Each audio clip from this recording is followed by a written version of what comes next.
Hi everyone, welcome back to another session for Metal Earth, and this one is going to be Star Wars, Darth Vader, and it's the Icon X series.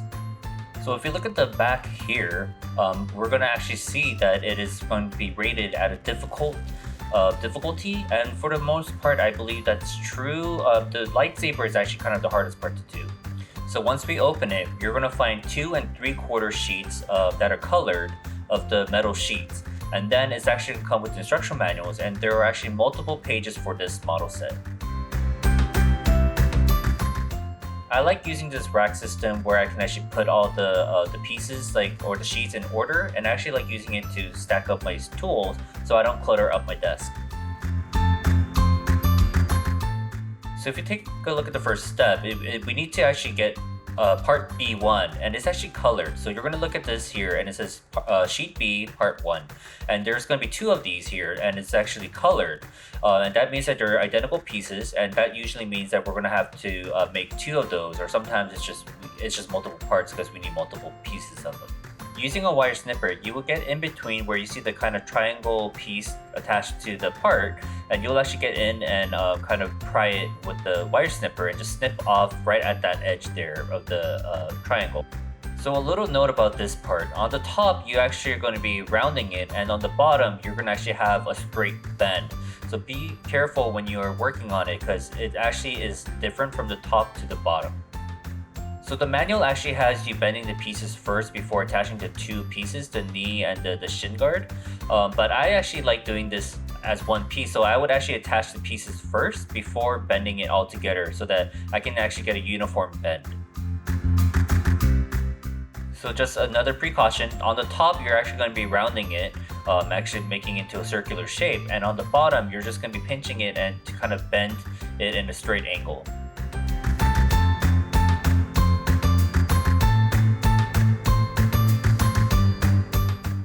And we're going to be making 2 of these shin guards total, and they're going to be identical.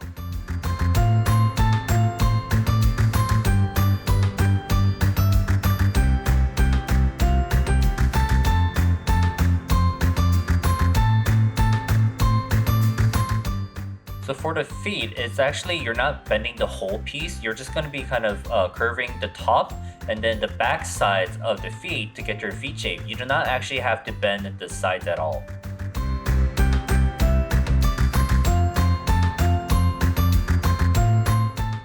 It helps if you have like a rod piece that you can use to kind of bend or curve the pieces for the front of the toe, and then you're going to be pushing it in from the bottom so that the tab goes through the hole, and then you will bend it to keep it in place.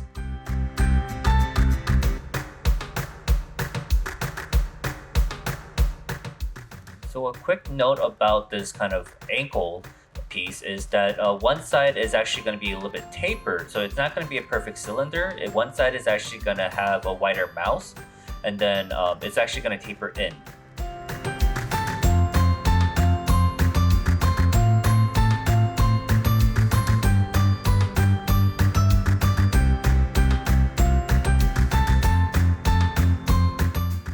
It's actually easier to attach these 2 pieces together if you actually bend down the whole tab that's on the foot, and so that the ankle, when you're pushing it in, can just go straight in with the tabs to connect the 2 pieces together.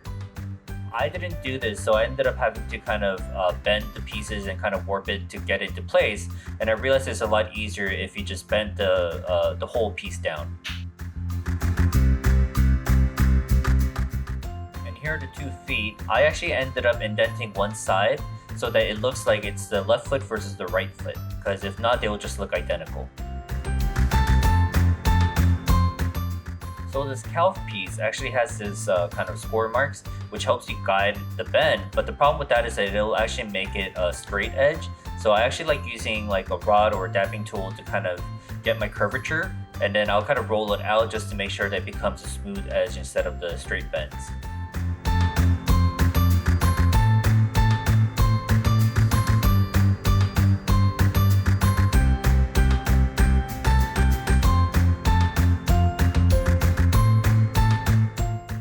Again, this is in hindsight, but it's actually easier to connect these 2 pieces together if you actually have the ankle hole guard actually be bent down so that you can just have it go straight in.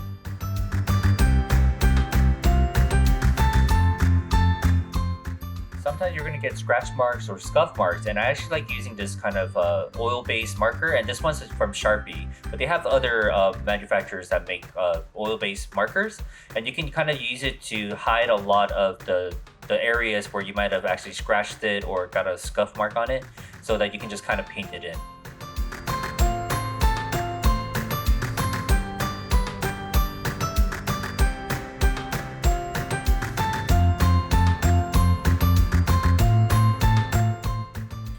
Do not close off the thigh piece yet, because you'll actually be wrapping it around this kind of calf piece, and then you're gonna actually close it off after you've attached the two pieces together.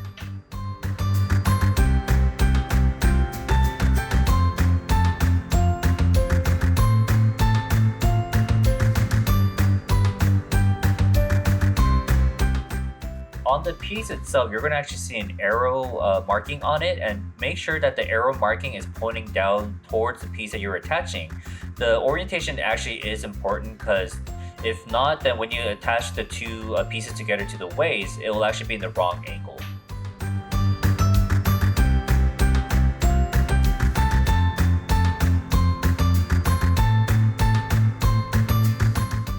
So a lot of times when the instructions ask me to twist the tab, what I actually like doing is twisting it and then bending it down 90 degrees.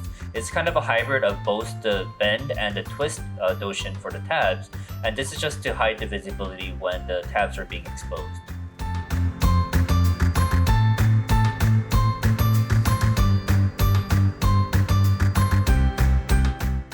The best way to put this in is actually having the shin guard be a little bit wider, and then once you put in the two tabs on one side, you're just going to stretch it out until the other tab can fit into the other side of the hole, and then you can just kind of pinch the shin guard in and then close off the tab to secure it in place.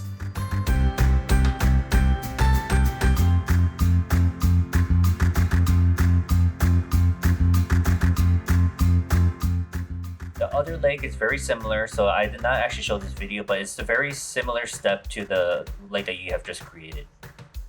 So when you're creating this box piece that are going to join the two legs together, do not close off the box. What you're supposed to do is close the box off after you have attached the two legs. And it's actually easier if you attach the two legs onto this piece before we even start bending this piece. Which is something that I've realized after I've done this part, because as you're working it and it's already bent, you might actually overbend the piece, and the middle piece, the crotch part, will actually snap off by accident.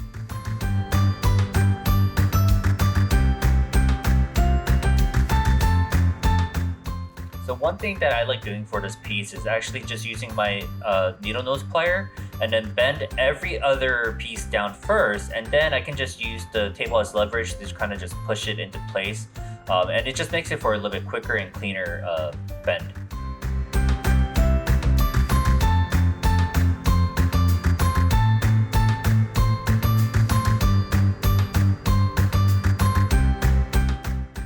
The instructions tells you to put this piece onto the waist first and then start shaping it, but while you have access to this piece, it's actually easier to shape this kind of crotch area first before you start attaching the pieces together. So I actually did this out of sequence because it actually makes it easier to do.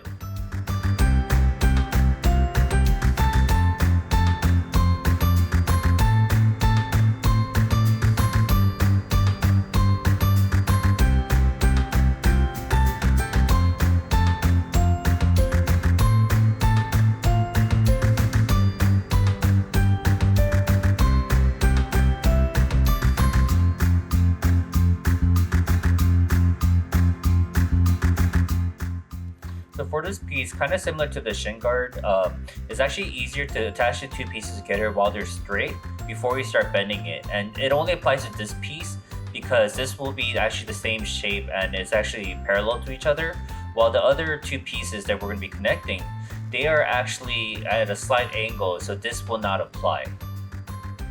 Now that the two pieces are attached as one piece, I can actually have a single curvature using this rod piece. It's actually a dabbing tool that's like a thicker radius that I like using to get the kind of rough shape that I need. So this piece, I'm actually bending each piece separately because they will actually be attached at an angle. So it's actually a different piece than the other side piece that we just created.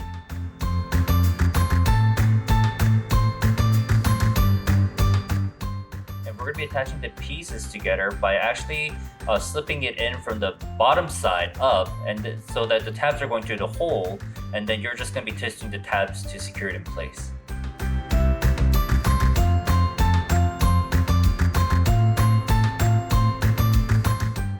This is probably the hardest part of the model.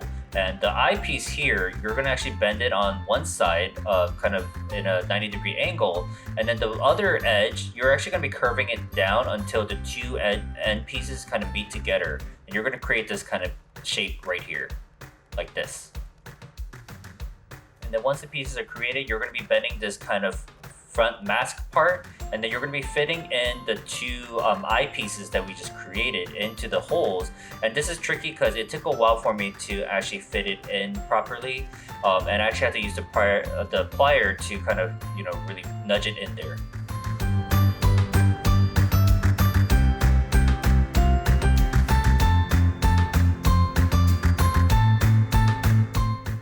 It's hard to see in the manual, but make sure that these two hole tabs are actually bent outwards. This looks more complicated than it is, but what you're doing is you're going to actually create like a tapered cone shape, and then the front mask part, you're just going to bend it up 90 degrees.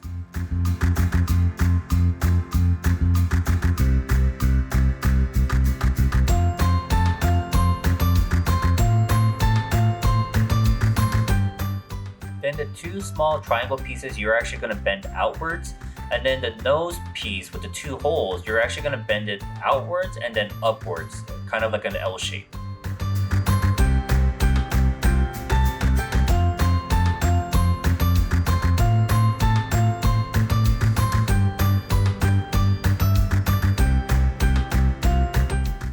So this manual actually is a little bit deceiving because it looks like it's actually curving inwards, but what that really is actually showing is that you're actually going to be curving it towards you and not away from you.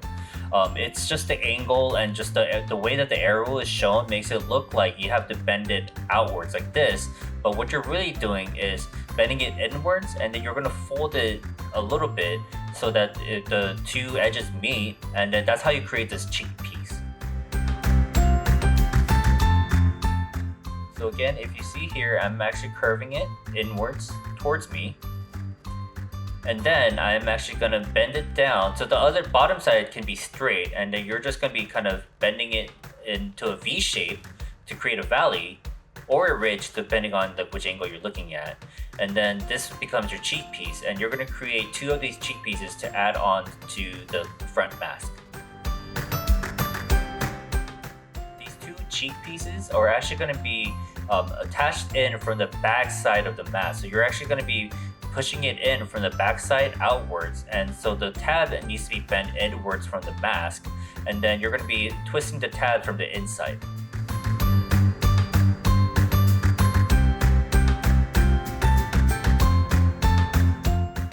The two holes that you saw on the front mask, that's actually where the one tab that's on the cheek is actually going to go in through from the back side, and then you are going to be bending down this tab, so you can actually bend it inwards to kind of just hide the visibility of the tab.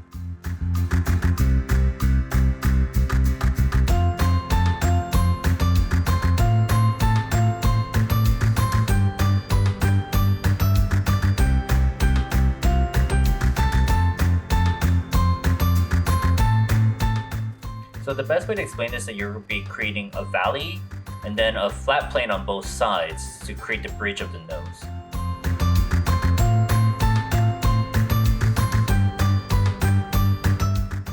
And then this whole strip piece you're going to bend in until it meets the tab, and you're going to push it through the tab and then bend the tab in so that you can kind of create the under the eye part of the mask. Do not close off this bottom portion of the mask yet, because once we connect the top part of the mask to this bottom part, we'll actually be closing it all at once.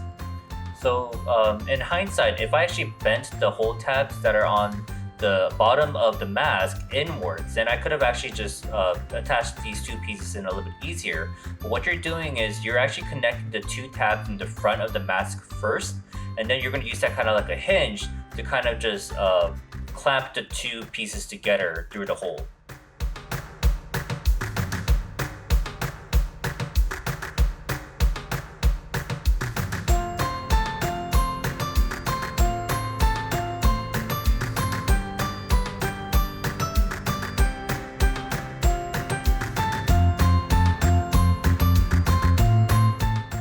Now that the top and the bottom pieces are connected, you can actually close them off all at once.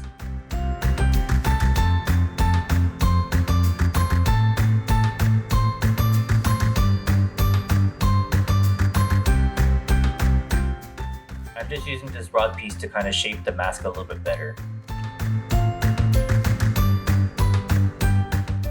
When working on sheet metal models, whenever you have a very thin sheet where you're supposed to be bending a tab, it's actually better to hold on to the strip part and then use your fingers to bend the tab, because if you're trying to bend the tab using the pliers straight, you're actually going to be warping the strip itself. So it's actually better and cleaner if you're holding on to the strip side so that that does not bend at all as you're pushing the tab down with your fingers.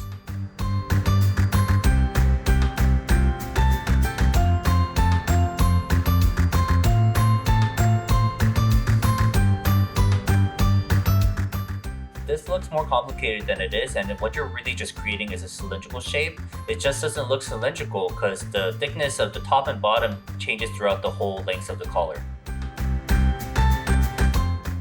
It's a little bit easier if the whole tabs are bent inwards slightly so that you actually have a better angle for the tabs to go in through.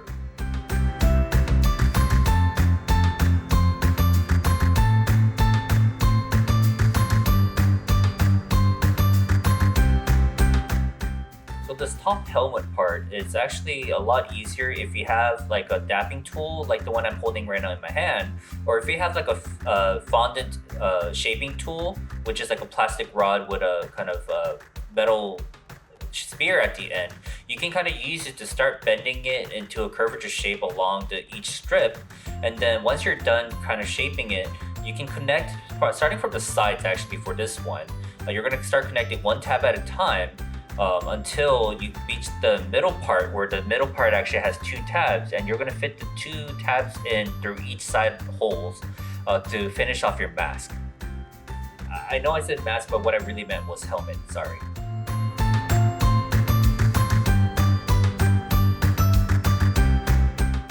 So once the helmet piece is done, I'm actually going to use the dapping tool to kind of just round out the edges, because each edge is going to be kind of very, not sharp, but it's going to be at an angle. So I wanted to smooth it all out so it becomes a little bit more curvature throughout the whole helmet. So for this back helmet, what I'm actually doing is kind of creating a cylindrical shape, but then afterwards I'm actually going to bend the sides out so that it kind of flares out, and this actually will help you create that widow's peak right along above the eye area. Starting with one side, start putting in the tabs one by one until you have all the tabs secured, and then you can close off the front of the eye widow's peak area.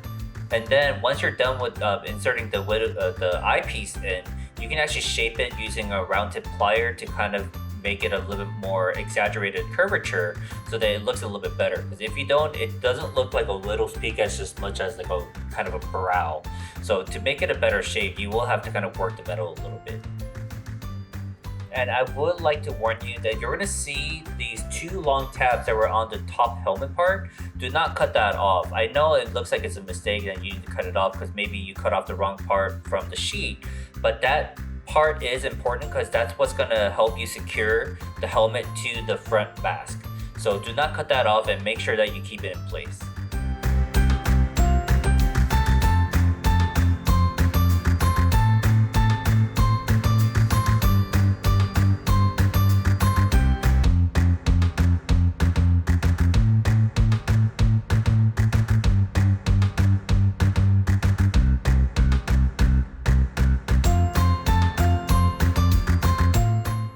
So the two side hole tabs from the mask that I asked you to bend down outwards, that's where the two long tabs from the helmet are going to slide into. And this is a little bit tricky just because you don't really have a lot of room to access. But once you put those two tabs through the hole, you're actually going to twist it. But when I did, I noticed that the helmet was still kind of moving around too much and it kind of wasn't keeping in place. So I ended up using super glue to kind of just glue the tabs right at the hole so that it can kind of just secure in place and it does not move around.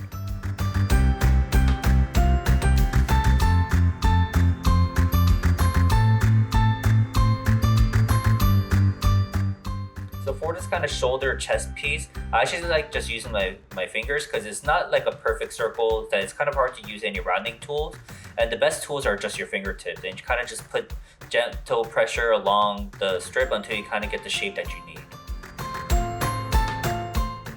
And then once you bend the tabs inwards, you can actually attach the piece from the back side, and so that you do not actually see the tabs at all once the two tabs are secured.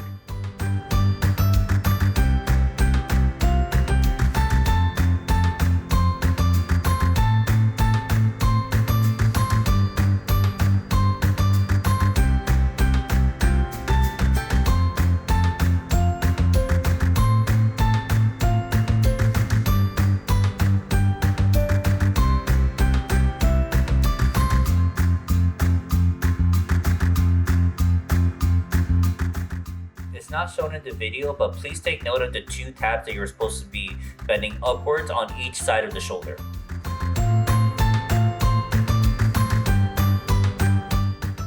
So for this abdomen and lower back piece, you actually don't need to curve the whole piece, you just need to curve the side pieces. And you're going to kind of see an indicator with a score mark of where to keep it straight versus where to curve it. And once those two pieces are curved, and you can actually attach the two pieces together by using the tabs. And then once it is, I actually like pulling a little bit on the sides just to kind of get the right shape that I need for the chest, because this was a little bit thicker than I wanted it to be.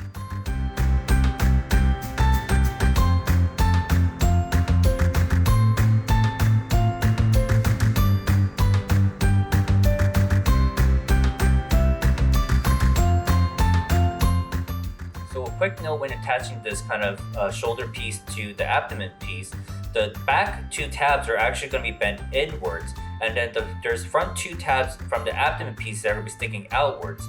So you're actually going to be attaching the abdomen from the inside of the shoulder, and then the front chest is going to go over the abdomen, over the two tabs, and then you're going to secure it in place.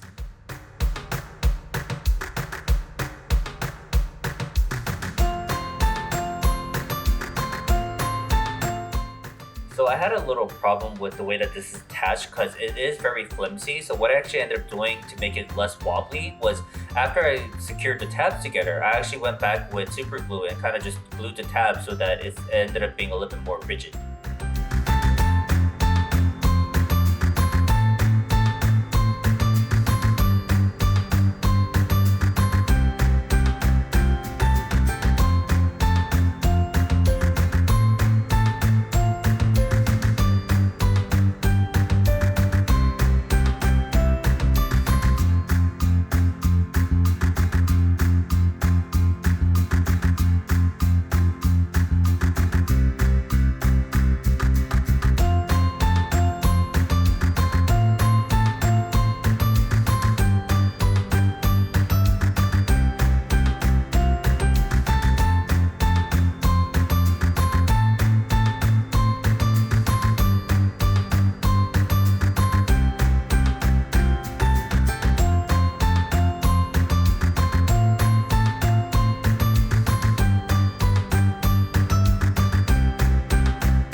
belt piece is only being secured from the back side, and so there's nothing holding it in place in the front that it keeps like wanting to push up towards the belly area. So what I ended up doing was using super glue to actually just glue the front of the belt in place.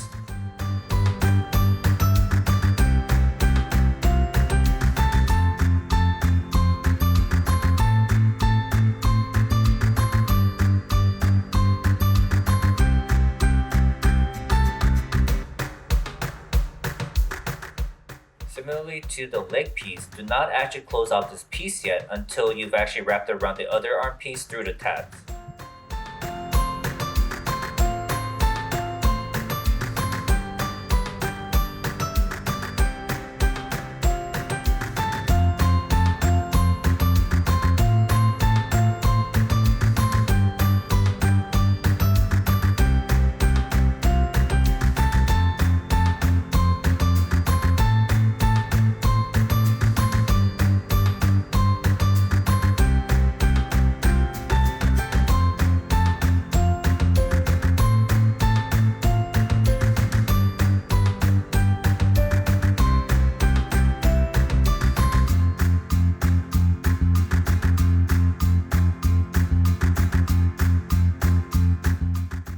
Hand piece is actually a lot simpler than it looks. And so what you're going to do is bend the fingers around first, and you can use the side of the hand as a guide. And then once you kind of got the right shape, you can just bend the side of the hands in, and you can actually fit the tabs through as you're bending it inwards. And once you've done that, just close the tab off and you actually have your hand that is completed. It's actually very simple. So for the wrist part is actually going to be creating into like a conal shape, and you're going to wrap it around the hand. So on the hand, the two tabs are going to be bending outwards in 90 degrees, and then you're going to use those two tabs to secure the wrist part as you're wrapping it around.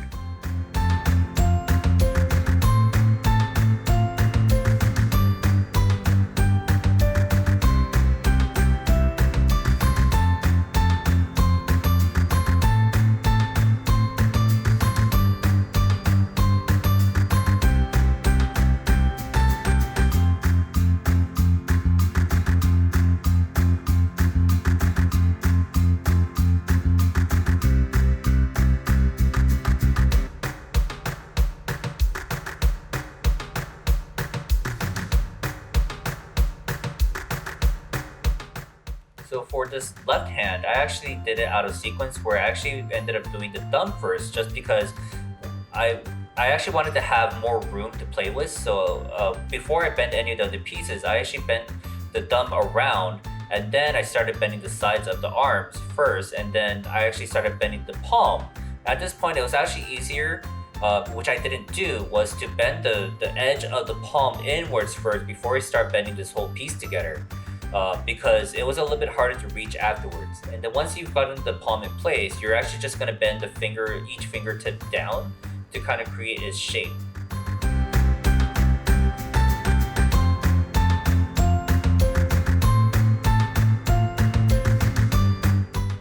So you might have to actually make the palm a little bit thicker. So I used a rounding tip plier to kind of pry in between and make it a little bit wider so that it will actually look nicer when it's wrapped around the wrist.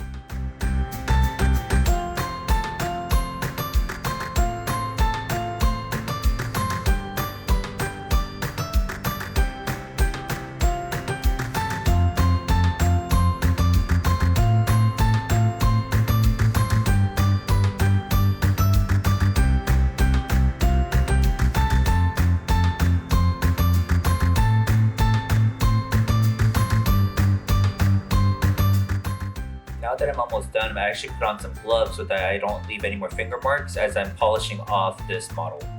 Please note that the two tabs on the shoulder, the two on each shoulder, they're supposed to be actually bent outwards because you're going to have the shoulder pads be attached to those two tabs.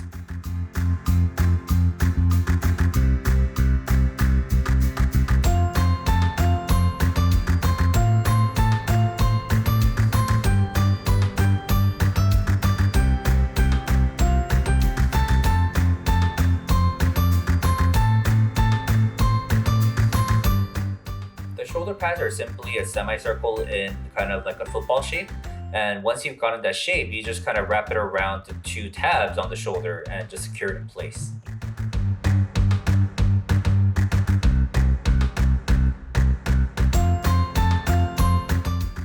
This is probably the second difficult part of this model, which is because the very long thin strip, it's actually hard to kind of get a very nice clean edge as you're bending it. So I actually have to use my needle plier to kind of make sure that all the pieces were slightly bent first, and then I started using my fingers to kind of give a little pressure, a little bit at a time, evenly as I'm trying to shape the kind of box shape of the saber. So it's actually not round, it's actually going to be a very, very elongated box.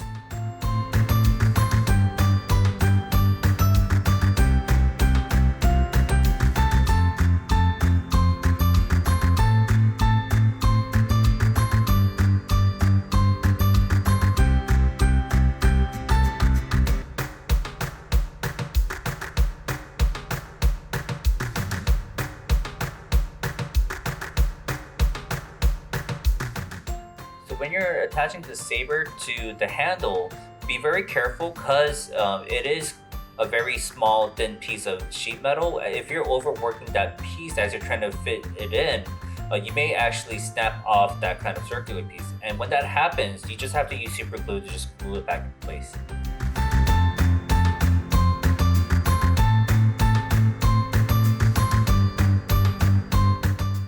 So all you really need to do is just bend this into kind of a semi-circle shape.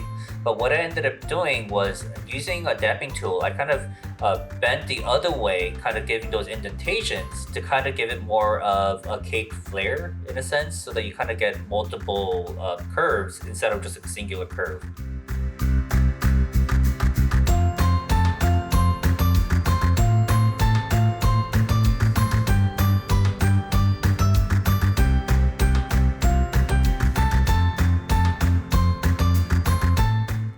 And then we're going to put the cape on to the shoulder, and they're going to be the two tabs that I mentioned earlier that needs to be pointing upwards on each side of the shoulder. And so you're going to try to fit it in as nice as you can, where the hole on the cape is going to go through those two tabs on the shoulder.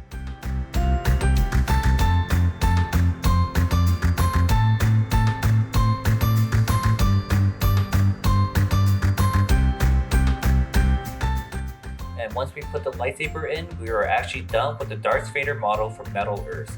It was actually a really fun build. It is very challenging, but I found it very rewarding just because the quality of this model kit was very nice, that it looks very clean. It definitely is a difficult model, but I think in the end it is very rewarding to see the final result. So I hope you do try this challenge, and if you ever break a piece, just contact Metal Earth and you can always get replacement pieces as you're working on this model. So thank you for watching, and if you enjoyed watching this video, please hit that like button and hit the subscribe button while you're at it. Thank you very much.